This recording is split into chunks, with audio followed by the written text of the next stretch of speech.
KGF, Salaar సినిమాలు box office దగ్గర ఎలాంటి సెన్సేషన్ క్రియేట్ చేశాయో చూసాం.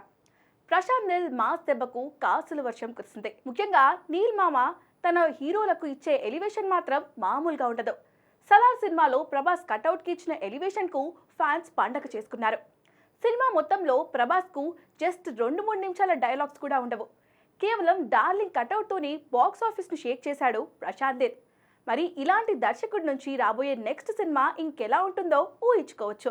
ఖచ్చితంగా ఊహకందని విధంగా ఉంటుంది అనడంలో ఎలాంటి డౌట్స్ అక్కర్లేదు. పైగా ఇది ప్రశాంత్ నీల్ డ్రీమ్ ప్రాజెక్ట్. అందులోనూ తన అభిమాన నటుడు ఎన్టీఆర్తో సినిమా చేస్తున్నాడు కాబట్టి ఎన్టీఆర్ నీల్ నెక్స్ట్ లెవెల్లో ఉండబోతుంది. తాజాగా ఈ సినిమాపై నిర్మాత రవిశంకర్ సాలిడ్ అప్డేట్ ఇచ్చారు. ప్రదీప్ రంగనాథన్ నటించిన రిటర్న్ ఆఫ్ ద డ్రాగన్ సినిమాను ఇటీవల తెలుగులో మైత్రి మూవీ మేకర్స్ వారు రిలీజ్ చేశారు. ఈ సినిమా సక్సెస్ మీట్ ఈవెంట్లో రవిశంకర్ మాట్లాడుతూ, ఈ సినిమా కథ ఇండియన్ సినిమాలో ఇప్పటి వరకు ఎవరూ టచ్ చేయని పాయింట్తో వస్తుందని, ఎవరూ ఊహించని విధంగా ఉండబోతుందని ఆయన తెలిపారు.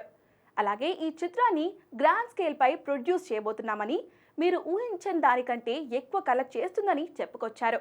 అయితే ప్రదీప్ సినిమాకు ఆల్రెడీ డ్రాగన్ అనే టైటిల్ ఇచ్చారు కదా, మరి ఎన్టీఆర్ నీల్ సినిమాకు తమిళ్లో ఏం టైటిల్ పెడతారు అడగ్గా, అది హై వోల్టేజ్ యాక్షన్తో కూడిన డ్రాగన్, అది వేరే లెవెల్ సినిమా, అది ఇంటర్నేషనల్ రిలీజ్ చేసే సినిమా, అది పెద్ద డ్రాగన్ వచ్చి మొత్తం చుట్టేస్తుంది, చెప్పిన టైంకి రిలీజ్ చేస్తామని అన్నారు.